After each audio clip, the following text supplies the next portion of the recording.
So I'm a fraud. You're a fraud. You're not funny. What? You're not funny. You jumped to that pretty quickly. Pretending for all these years. No, to the 3AW listeners. Oh, yeah, right. Well, I played a game with them. Oh, was that? How old are you? 85 or 87? For people listening around the world, it's an older demographic. Yeah, that's why I'm on it. Yeah, older demographic, and it's talkback. It's baby boom essential. Yeah, they love it. Yeah. They love getting outraged. Not in your shift, but when Neil Mitchell comes on. Yeah, there's a bit of outrage in there. Yeah, there's a bit of bang on the table. Yeah, and I gave him an idea the other day, which I'll tell you about, which I got very angry about. That's when I get outraged. It's a good thing about being at 3AW is you get outraged by something. You can go and whether he put it on air, I don't know. Too many bins these days? Oh, too many. We've got bins. a purple one. We've got a green one. Oh, what the hell's going on? Yeah. No, well, important issues like that. Anyway, so I played a game called Score Your Life. Oh, wow. This is in the breakfast show, where I give you 10 topics. You give yourself a score out of 10 on the 10 topics. Wow. And I can play with you if you like. Yeah, go on. 10 topics. And then... sex life. Yeah. I'll put that in. Okay, I'll put that in. No, don't put that in. Yeah. We don't need to hear the word zero. So I ask 10 questions, and you get each one a score out of 10, so you get a score out of 100. So it's like an exam. Right. So, and I thought I'll make it interesting. I will make the pass mark 65. Not 50? No. Okay. Only because I did the test myself and I got 72. Wow, you took the test. I took the test myself. Anyway, so, what I did wrong that made me a fraud, I'll get to that in a second. Wow. Okay, so do you want to do it now? Yeah, I love this. We'll do it before the music. Yeah, I love this. Yeah, okay, so play at home. People can play at home. Play at home. And you've got 10 questions. Yeah, but it doesn't take long. No, all right. But here they are. So you've got to give yourself a score out of 10.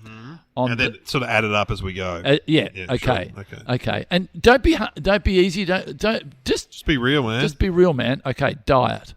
Nah, 5. So that's 5. Yeah. Exercise. 5. 10. I'm up to 10. Okay. Keeping secrets. 6. What's that? 16. 16. Small talk. Oh, I'm very good at that. Yeah. Yeah, I'm giving myself a 10 for that. 10. 26 now. 26. Driving. Yeah, I drive all the time, so I'd say 8. Yep, okay. 26 and 8 is 34. 34. Television show selection. Oh, well, yeah. Yeah, pretty good at that, I think. I would say you're very good from what you tell me. And in other words, when you select a show, do you find it's satisfying? Oh, yes, yeah, sometimes. But, like I've been watching Poker Face and then it sort of drops off a bit. You know what I mean? So I'd say 8. I'd say so I'm up to 42. I'm not very good at maths. 42. Sleep. Oh, I used to be a really good sleeper, but lately, I've got the CPAP machine. Yeah, it's all going on. It's all... I've got like a mattress by the side of the bed that I sleep on. Yep. I've got restless legs. So Kieran's like, you got to sleep on the mattress tonight. Why is that? Oh, my legs kicker. It just kicks in the middle of the night. Oh, it's terrible. Restless leg. Quite don't mind the mattress. You're down low. So you get down on the floor and it's put in there specially. Yeah, it's there. Wow, you're a good man. Well, it was there. Look, there used to be a spare mattress, and the kids would often pull it out when they're little and sleep on it, and then it just stayed under the bed. But hang on, do you start kicking and then get into the bed, or if she goes tonight's a leg night? No, you got to get in the bed. Yeah. There's been more leg nights than other nights. Okay, I've been loving my mattress. Yeah, you're right next to the heater. The bar heater with your CPAP. With my CPAP, so I would say.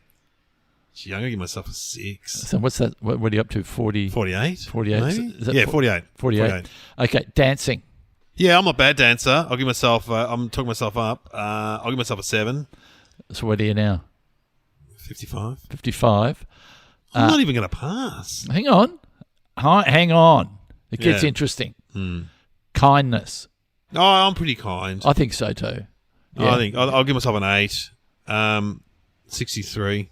63. Now, this is where it gets interesting because at that That's 9. Because what did I do the other day? I did an act of kindness. This is a random Did you help person. someone? Ladies with their shopping, old lady with the shopping. No, I stole a handbag. No, that was another. Did you let someone in traffic? I do. I do a bit of that. I try to do that. A bit of when someone wants to come through the chicane, you let him come through, and you give them I just don't like it when they don't give you a wave. I hate it when they don't give you a wave. Okay, it's not. It's even just. I want more than a raised finger. No, come on. Even a raised finger. Wave, man. Yeah. So this is where it gets really interesting because on 3AW, that's 9. I stopped at 9. Why? I just forgot to write the 10th one down on my notes. So is that why you're a fraud? Because it wasn't until the next week that they told me you only did 9. Oh wow! They must have got calls or something. So out there, people unknowingly were failing at life, underscoring themselves. God, I hope no one jumped off a bridge or something because of you. Because of my fail. I couldn't believe it. Well, I would have failed. You would have failed. I now got 63. You get to do the last one, and the last one was, what do you like at throwing the leg over? Well, you like it good at restless leg, but what do you like at? We won't do that. We won't do sexy time with you. We will do. Was that the last one? No. But I put that 10 in. for me. I want 10. Oh, sorry. Did you mean current activity or what you were like in the 80s? I don't know what you're talking about. Don't you think we might do that one? But don't you think everyone thinks they're pretty good at it? Everyone gives himself a high score. It's true. I don't know. Someone does that in comedy. No one ever says they're a bad. No one thinks they're a dud root, and they are a dud root. There are some out there, I reckon. All the dud roots. You know why? Because they get no comparison. Well, you know who's a dud one? Mick Jagger, a friend of Kate Lanebrook's friend or something. This is good. Slept with Mick Jagger and said he was dud root. He just goes, I'm just going to lie here because I'm Mick Jagger. They had to do all the work, Glenn. Mick Jagger just lied there. Jumping Jack Flash. Well, he's probably exhausted from doing that stage. Oh, yeah, work. But when it comes to that, you find us. There's always that battery for that thing is always ready to go. Oh. The battery for the love making is always ready to go. So but obviously that wasn't the one you forgot. No, the one I forgot was, and this is good. I think I'm 63 at the moment. 63 was forgiveness. Oh yeah, no, I forgive. I forgive people. Even someone's someone do a thing to you once and you forgave them, and I went, and it was a famous comedian, and I went, wow, because I would have given him life, and you just went, whatever, no big deal. I'll tell you, I won't say who it was. What did they do? Said something to me? They made a disparaging remark on stage. Oh, right. About what you were trying to do, and we were doing a pilot for something. Oh, yeah, I remember. Don't say who it was. Yeah, I remember. Yeah, they're very, very fun. Yeah, they were also very drunk. So that's forgiveness. Yeah, I know. Yeah, but it doesn't matter. It doesn't. He's still thinking it. I've had another comedian a long time ago try and sue me, and for stealing a joke of all things. He tried to sue you. Yeah, they got a lawyer's letter, and I just went, you know what? I think sometimes you got to look at them and go, well, they got problems. Yeah, but still, you have to deal with it. So, what did you forgive? So you gave yourself a what? I'm giving myself 10 for that. 10? I'm like Jesus. Oh, you are Jesus. I forgive. So what did you get? What's your score? 10, 60. 73. You beat me. What were you? I think I was 72. Oh. But mine was out of 10, not out of 9. Yeah. And so, wow, you're the highest score we've ever had. No, not really. How could I be the highest score? Well, it's only just me and you. No, but all the people I played this with. Really? Oh, a lot of people failed. 44 was a lot. Then again, it was out of 9. Was it Mick Malloy or someone who's? No, this is a very special game that I've only played with you. I love it. Yeah, and now we own it because I thought maybe we could bring it out as a board game. Anyway, it's a great game. It's a good game, and you just make up your own categories. It's great. I love it. Yeah. I love it. So, anyway, we play it at home. It's a great game. You probably played it then. 65 but I got very low on diet and exercise, where I think a lot of people you make up for life in other areas. Yeah, I think women are more health conscious than men. I've noticed it over the years. So yeah. I probably should have given you my scores as I went through. But yeah, what did you give yourself? There's a lot of 7s in there. Yeah, I think diet, you'd be a 7 or an 8. Yeah. Exercise, you exercise a lot. Yeah, I give myself an 8 or a 9. Yeah. TV selection low. Sleep 6, I reckon. Yeah. God, I used to be a 10 out of 10 sleeper. Yeah. Oh yeah. I used to be the king of sleep. Yeah. Now I just wake up and thrash about on my mattress near the heater. Kicking your legs around. You go out onto the floor. I remember I was in a relationship. I used to lie on the side of the bed looking at the mattress on the floor going, I'd really like to be sleeping down there. It's a bad sign, isn't it? It's a bad sign. But I hear a lot of my friends, they talk about, separate rooms? Separate rooms. Yeah. It's a lot of that separate room action going on. Mum and Dad were like that. My mum and dad were like that too. Yeah. And it was the snoring, it was the thing. And, next out, you got a bungalow at the No, that'd be good. Sometimes you look at that other bed and you go, oh, maybe I could go out there for a little while. Yeah. Anyway. With the dog. Yeah. If you did play the game, I hope you didn't fail. What's it called again? Score Your Life. Score Your Life. It's a great name. Or what they like to call it is the Robbins test, but whatever. Whatever. Whatever. That's funny because I was talking at Pilates the other day. Pilates was named after Joe Pilates. Yeah, that's right. What an ego on him. I know. What an ego. We've talked about this stuff. Yeah. What do you want to call this? I'm going to call it the Glenn exercises. The what? I want to call it Glenn Robbins yoga. Test. Score a Life is a good name. Score Your Life is a good name, and I'm sure the listeners would get a very good score. Here comes the music.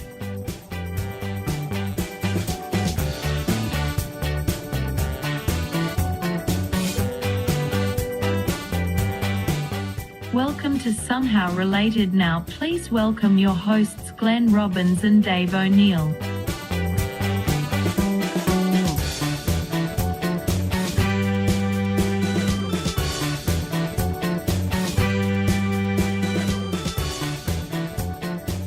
Well, welcome to the show. Somehow related. We get two topics. Got to work out how they're related. I'm excited. Yep. I'm excited because we've got a new menu here. Oh, there's a new menu at the pub. Yeah. Yes. So I am focused, but like you, get a bit hungry. excited when there's food on the horizon. They got a Caesar salad now. Sounds good. Yeah. Well, Go on. And meatballs. Anyway, what are the subjects there, Sam? American prisons and rodeo. Oh, What do you say? Do you say rodeo. rodeo or rodeo? Done a gig at a rodeo once, but You haven't said that for a long time, but that is, I got to say, that's impressive. no, but there was no rodeo taking place. They were using it for a function or something, but it was a proper rodeo in Queensland. Like it was all set up like a rodeo. But meaning what? Like So there was it's like an arena. There's arena, and And I said- were there horses jumping up and down and cows jumping up and down? No, there were no. They were all in pens, and there were people sitting on seats. But it was, And did they strap you up and put some on your back? And they dressed me as a clown. It was really weird. they did not. No. But I remember just saying to them, "What is it? What is this place?" And they said, "It's a rodeo. It's a rodeo, man." Oh God. And the only other, have you been to a rodeo before? No, I mean I got to admit, I do find it slightly cruel. Yeah. I mean, the animals are, and now there are people out there who are probably going to yell at me, but don't they put a tight strap on the bull to make it sort of buck and stuff? Do they? Do they? I don't know. I watched that Yellowstone series, and there's a bit of rodeo action in that. One of the guys tries to have a crack at rodeo, and it seemed very dangerous. Yeah, I mean, yeah. We did some rodeo stuff on Mick Malloy's show. What did you do? We went down to this farm down in the country, and they had like a little bull that no one could ride. Right. And so Mick got on it. I got on it. One of the pups with the penis guys got on it. Oh, no. Oh, it threw me off. Yeah, well, you could hurt you. Man, this before your ankle or after? This is way before my broken leg. Oh, right. But yeah, it threw me off. I bloody came. Oh, man. Do you land in like sawdusty sort of stuff? Yeah, but it still hurt. It was like really, you've been winded really bad. There was footage of it. Like, I didn't stay on for very long. And then what's his name? Pups with the penis guy, Simon Morley, got kicked in the face by the cow, had to go to a dentist. Oh, really? Yeah, the little bull or whatever it was pretty full on. My cousin got kicked in the stomach and died. What? Kicked it, by a horse. Yeah. Oh. I never walk behind horses now. No. Yeah. Be careful. Yeah, it's terrible. I've been to the training school in Spain for bullfighting. Oh, wow. Advisor was doing a documentary over there, and I was over there helping him out, so to speak. And we went to where they breed the bulls, but they're all little bulls. And he got in the arena with a little bull, and he shot himself. But these little bulls are so angry. Yeah, they are. They're trained to hate people, and they had little big horns. They still had sharp horns. Oof. But so what is it? It's I wonder when. I mean, we have them in Australia because when you go to the country, but that would be based on the American. Yeah, yeah. You see the posters up for them, but I mean, there's just guys riding bulls, and then they just have clowns chasing the bulls. But the clowns are there to sort of get the bull's attention away from the person that may have just had a horn up his ass. Yes. Yeah. So it's how long is it? I think you got the basic one is you got to get on to a bull or a horse. Yeah. And I think it's 8 seconds. Oh, really? Yeah, it's 1 and 2, 3, 4. When you're on a bull, that'll be a long time. Yeah, and it's going because on Kath and Kim we had one of those because in the pubs they have the mechanical bull. Yeah, and even on that I'm going, I can't get on that. I'll do my back. I'm not getting on that. You know what? Pete Smith told me. We were doing a live-to-air radio thing, and we were at the races for Melbourne Cup week or whatever, and we got a mechanical bull, and Pete Smith said to me, be very careful. He goes, I did a live cross for the Don Lane show in the 70s. Yep. I got on one of these at a pub, and the guy at the pub thought he'd have a bit of a laugh and turned it up. Yep. He goes, my back still hurts. Yep. Because as it's going one way, then it flicks the other. Yeah, because Kath and Kim got on it, didn't they? In the show. No, Jane didn't. Gina didn't. No. Someone was on it. Gina. Who was it? Kath or Kim got on it? Kim was on it. Kim was on it. That's right. But it wasn't Kim. Oh, it was a stunt person. So what we did at this radio day, we had this mechanical bull, and listeners competed for the opportunity to ride on it, and then the one that stayed on the longest won a prize, right? Yeah. So this girl got on, a young woman, and her top fell off. And she couldn't stop. And you didn't turn it off. Well, no, I wasn't in charge. I think you were. There's a setting on there, top off. I remember just looking away. Oh, my God. Poor thing. I know. It's embarrassing. Terrible. Really embarrassing. You see that happening on embarrassing. On roller coasters sometimes. Not that I look these videos up, but sometimes you see people go on the... Can happen. But I was talking about when the guy turned it up for you, I was on a ride at Luna Park, and the guy recognised me. You want to go faster? I might not recognise you from the TV. You'll give you a special ride. And I'm thinking, we get a special ride. I get on, and we go. It's one of those ones that goes round, but as it goes round, the cage that you're in does a special loop. And one round was enough. And as I'm going past him, because he's laughing, I'm yelling out, turn it off! Going too fast! Can't take it anymore. Turn it off! Turn it off! And he's just putting his thumbs up. He can't hear me. So what part of the US would it come from? The southern Midwest, Montana, Midwest, Nevada. Yeah. It's all cowboy. Oregon. It's all cowboy related. And that's what I get a bit embarrassed when I see Australian people dressing up like American cowboys. Why do I get embarrassed? Because we don't have. Weird. I know. Yeah, but we would have had some cowboys. We had our own style of cowboy. Yeah. We don't have the American, which is the boots and the hats. Well, remember those shirts with those Western shirts were very popular. Yeah, they were great. Are they still popular? I think with hipsters and stuff, Miller shirts. We had Miller shirts. Yeah, we had that line, the gold line thread running through it. They were Miller. And then when you have a bit of sexy time, you just go. Prrr. Oh yeah, they had the studs. Studs, you just pull them straight off. You know. I used to have some of them. Is it men and women that do it? Yeah, there's radio girls. Again, I only know this from watching Yellowstone. They're called. There's a term for them. Barrel girls. Barrel girls? Yeah. I did. John Farnham. Hello, John. Hope if you're listening, hope you're doing well. He did. I think I've told you this. He did a celebrity quarter horse event that I was. And you went to the training. I went to the training, and I messed the horses up. The guy goes, I've got to get back on the horse and retune it because you're not being manly enough with it. You're not being commanding enough with it. I have to retune it. I was messing the horses' heads up. I find horses a bit scary. They're very beautiful. But I find them, me too. But you know there's a thing called horse therapy? Yeah, we go and pat horses. And if you're up the right end and you just sort of cuddle in close, the warmth of the skin and their big eyes, and then they turn around and bite you on the ass. But like a horse bite. Oh yeah, bad. Horse bite, bad. Well, let's do prisons then. Was it U.S. prisoners? Yeah. American prisoners. Well, we only really know about that from TV shows. TV shows because there's a lot of shows on prisons.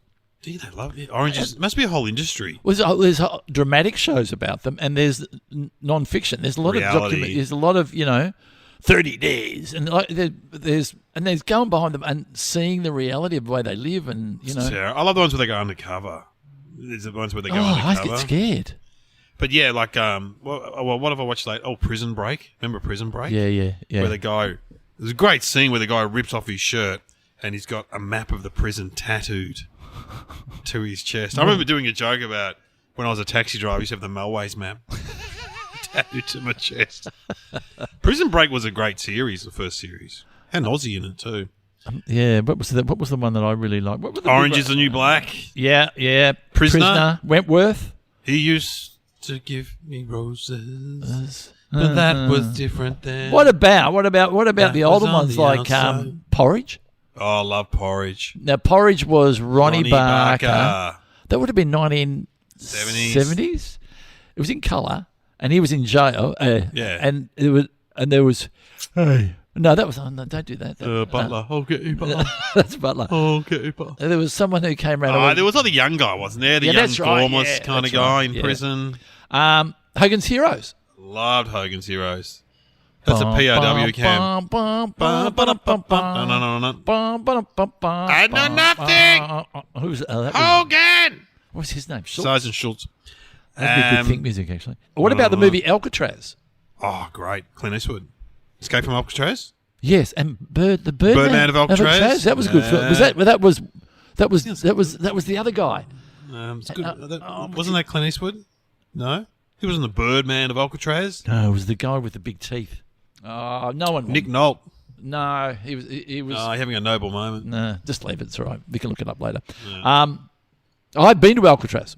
Oh, yeah, off San Francisco? Yeah. Did you escape? Well, what they did was they just said, okay, we're going to put you in this prison, in this cell, and we are going to let you out.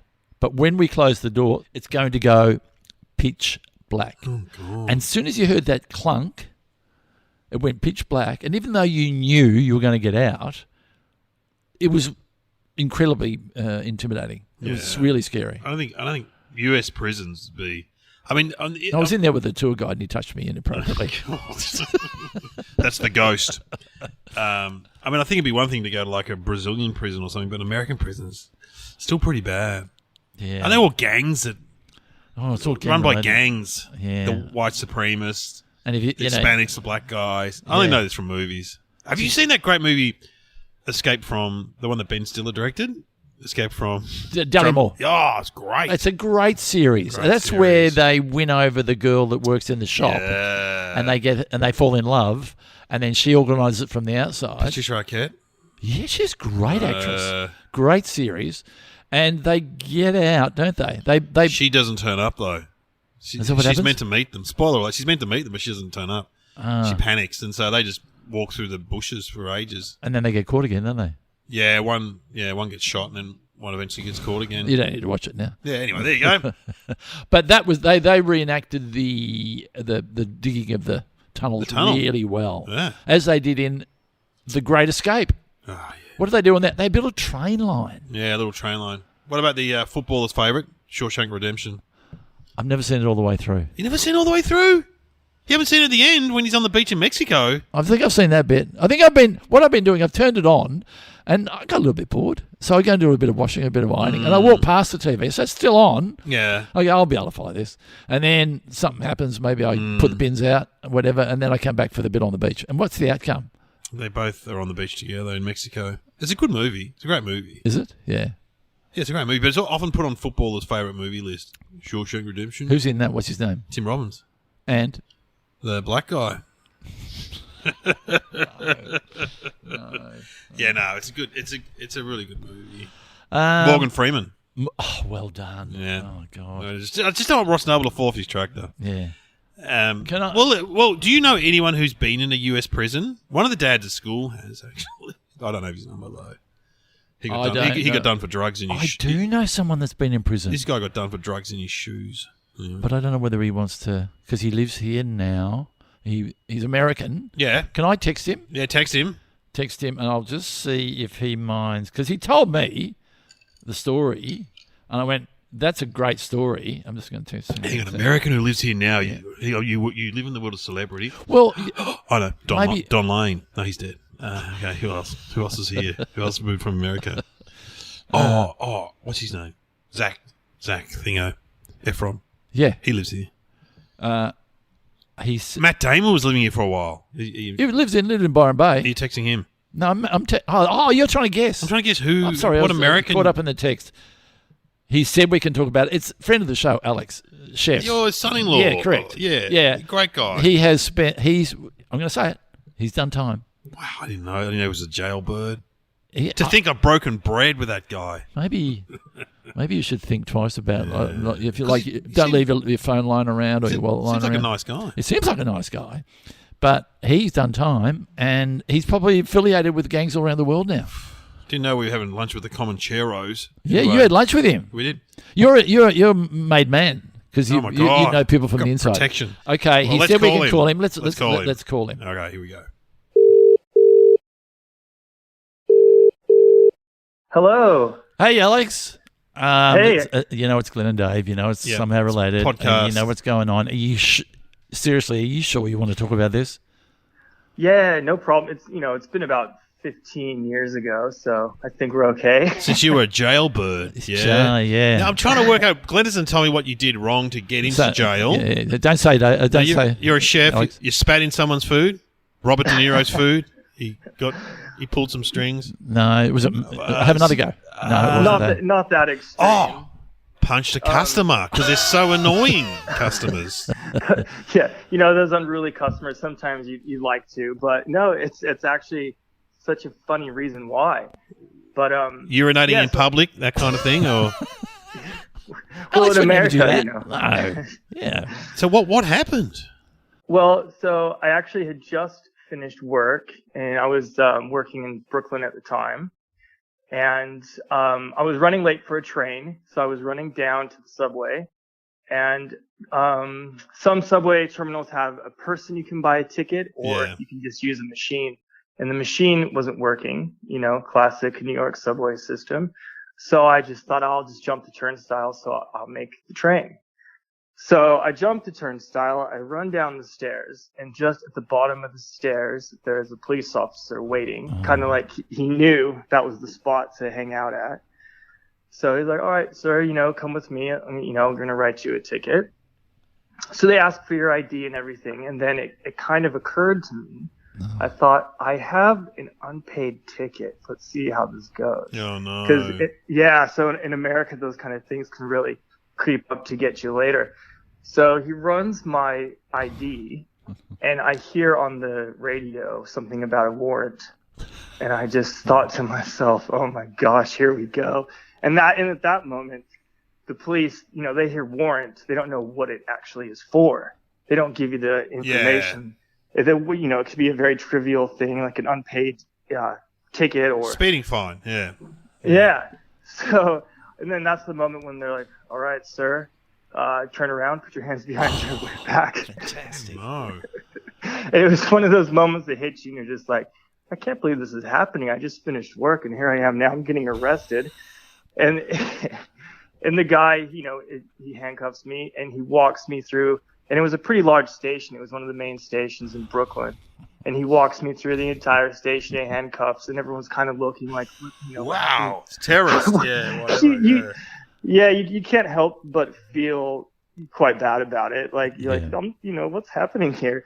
And then, so after that, it puts you in the car, and they drive you to, like the local precinct police station.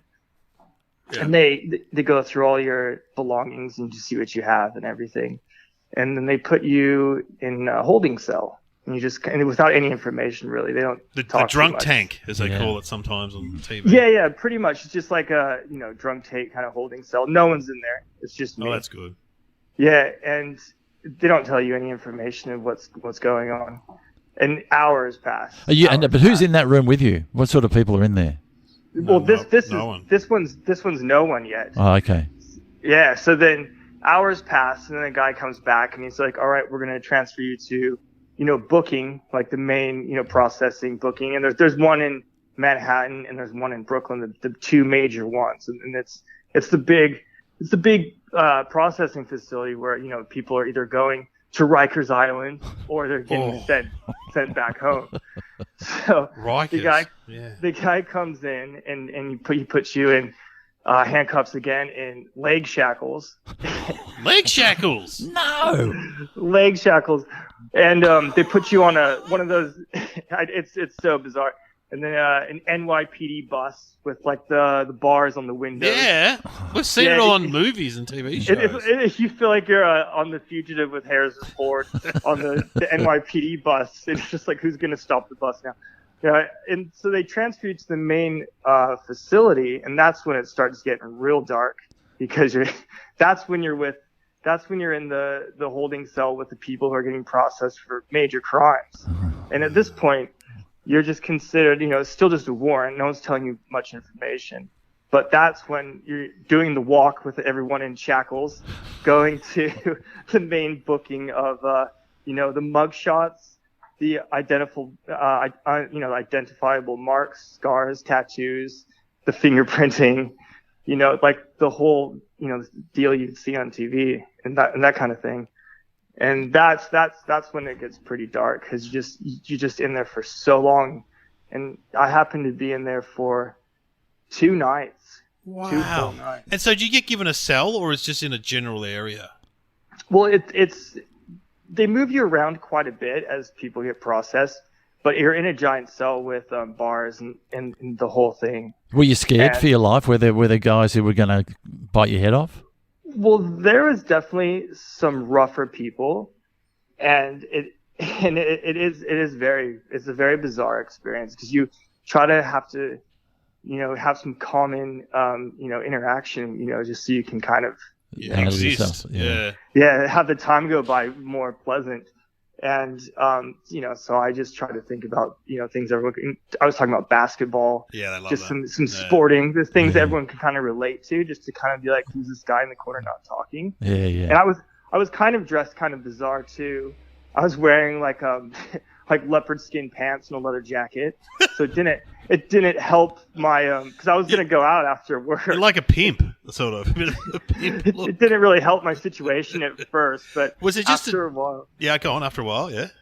They're like, oh, this guy's all right. But for a minute, you kind of have to show you're a cool dude in a way, because they are, you hear some pretty awful things. Everyone's instantly judging everyone, and, people who are in there for really bad crimes, it kind of comes out throughout the nights. So that guy's a murderer. And those guys are just, some people, they're just getting spit on and kind of just like heckled. And there is like those classic giant New York cockroaches just everywhere crawling on you. And I fell asleep. The toilet you fell asleep?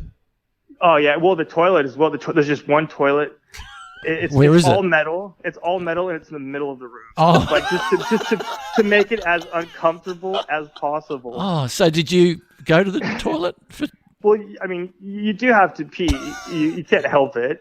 Yeah. But there is people who are sick. There's people who are on sick drugs. from drugs. Yeah. So it's pretty awful, and there's not much to sit on. Ledge is maybe 4 or 5 inches. They try to make really uncomfortable. So so you can't sleep, and you do fall asleep because you're just so exhausted, and it's kind of stressful.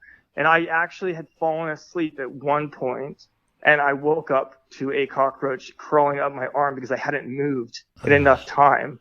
So I was. Did they feed you? They did, and they kind of bring like an esky through, and you can go up there and take some stuff like through the bars. And it was warm milk that had expired the day before. It had just like white bread with a piece of cheese in the middle of it. Yeah. And then like mini boxes of cornflakes, just so I chose an apple because I thought that was probably the safest thing to go for. But I tell you that you get through one night and you're like, okay, I must be seeing the court appointed judge at some point, the lawyer to get you to the judge. And you're like, okay, I made it to that first night. It can't be much longer.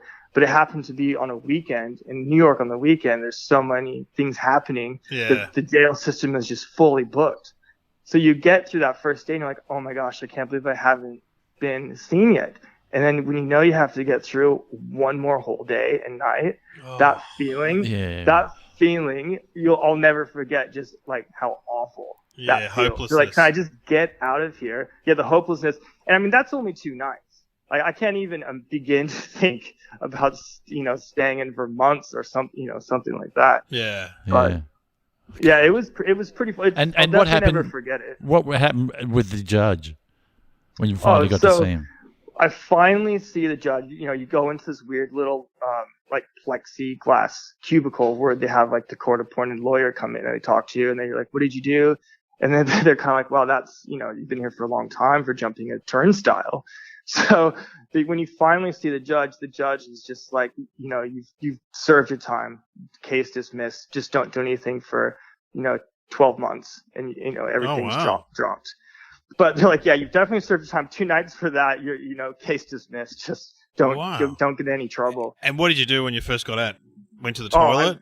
I actually went straight to a place called, it's so funny, called Popeye's Chicken, and just got fried chicken. Yeah. And just anything that was a hot meal. I don't know, just craving the weirdest things after.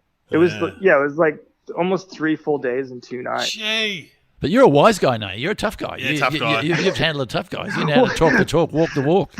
There was guys that were, kind of being rough at first. And then by the end, I got 2 people who gave me their phone number, and they're like, hey, man, call me after, you get out. I'm like, yeah, right. Threw them right in the bin. I'm like, I'm not hanging out with anyone I've met. Any trouble, you call this number, and we'll fix it up. You know what I'm saying? I must drop into your restaurant, Oh, no.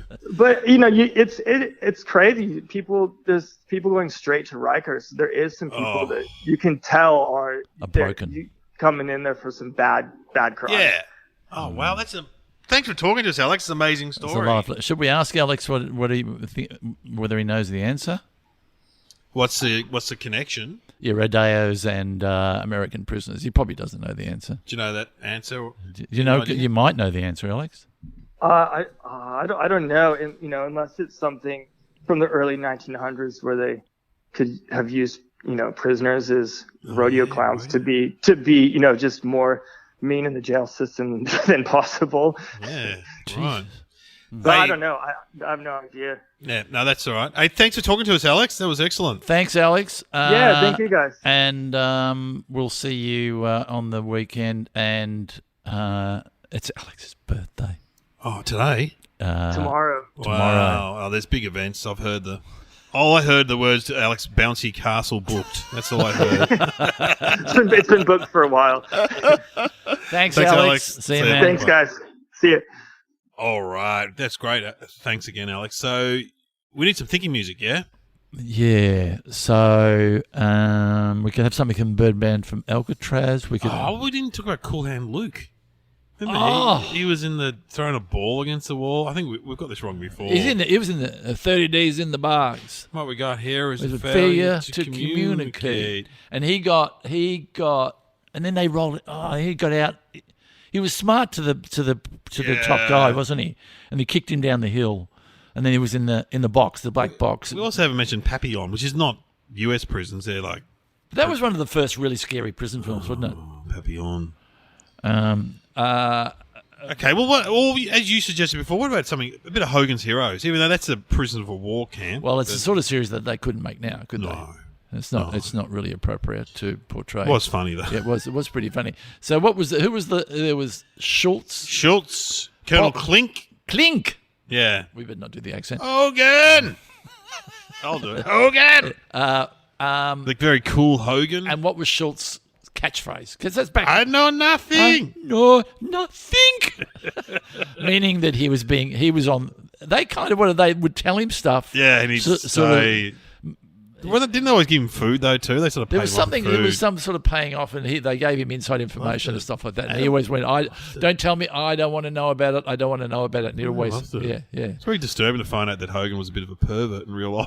Bob Crane. Bob Crane. Yeah. What was he got done for? Let's not say. I don't know, something. But, all right, let's hear a bit of Hogan's Heroes. Yeah, that'd be great.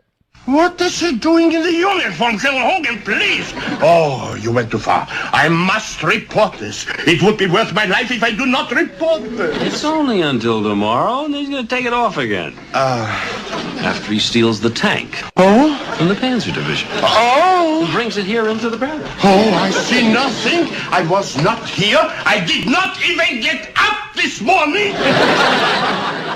Oh, I love it. And that was Bob Crane in the scene. Oh, there he is. Who knows? Probably naked. No, nothing. No, nothing.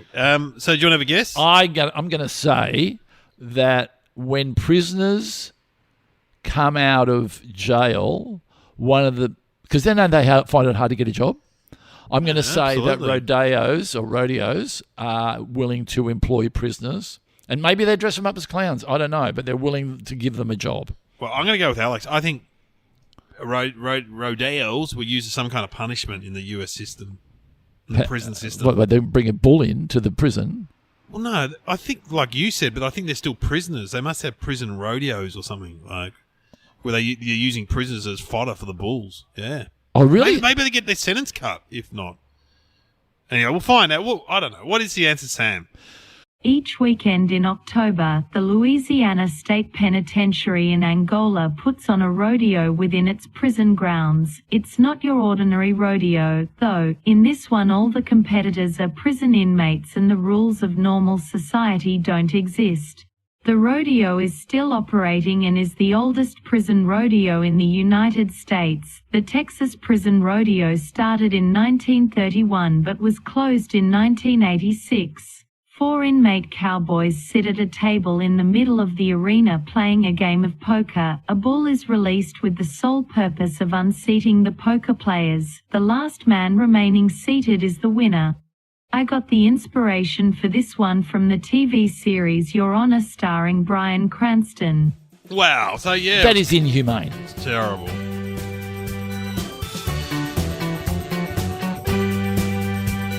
You have been listening to Somehow Related with Glenn Robbins and Dave O'Neill. That is inhumane. Would you... And we've got to watch Your Honor now. I saw the first series. It's a great show. It's a really good show. Apparently, it's all in the first episode, and they portray it really well. So, so you get to be like a fodder for the bulls. Do you get cut in your sentence or something? Money, I think. And it's still going on. It's not like it wasn't in the 1800s or something. It's still going on today. Well, how can that? Surely there's got to be something to stop that happening. Prisoner rights are very far down on the scale of anything in America. Oh, what happens on the inside? Whatever you want to do with those people. You know, it's like 1% of the population is in prison over there. That's amazing. Absolutely amazing. Incredible. Okay, so, that's it. That's it. Thanks for listening. Thanks for listening. What, you don't have a joke? I was trying to think of a prison joke. Well, you know, I did a gig in prison. I've talked about this before. I did 2 gigs in a prison. Oh, really? Yeah, one medium security, one there was a definite difference between the low security and the medium security. Low security were all getting out within 6 months, so they're kind of happy. Yeah. It's like a motel kind of, you know, there was a bit of tennis going. Medium security, as my partner said, don't think just because you've seen all these prison movies it's going to be like that. It was exactly like that. So there's just heaps of guys in blue singlets with tattoos, shaved heads, lifting weights, right? Yeah. And then there was one guy sitting down the front who had red hair and glasses. And I said to him, do you work in the library? He goes, yeah, how did you know that? I said, mate, I've seen Shawshank Redemption, mate. Woo! And as Husey said, at any stage could have they stabbed you? I said, mate, they don't have guns in Australia. The prison guards, there was just like a woman sitting down the front of the walkie-talkie. So if all these guys decided just to bash me to death, they could have. We did a TV show in it. Was it not in Pentridge? Was it Pentridge? Yeah, you did Pentridge. Was it Tonight Live? Yeah, Tonight Live in there. And before you go to air, they give you the talk, and they go, if you hear this siren, it means a riot has broken out, and these doors will close. If you don't get past these doors, you're locked in for the riot. It was like you have 2 minutes or something to get out, and I went, I'm leaving now. Yeah, fair enough. Seriously scary, but anyway, I lived to tell the tale, and I made a few friends. Yeah, exactly. Can they listen to podcasts in prison? Yeah, I think they. In the library, maybe. I think they can. Well, if you're doing time, we wish you all the best. Yeah. And if you see us in the street, give us a wave. Give us a wave, and love your work. Wouldn't want to get on the wrong side of the wrong people. No. Yeah.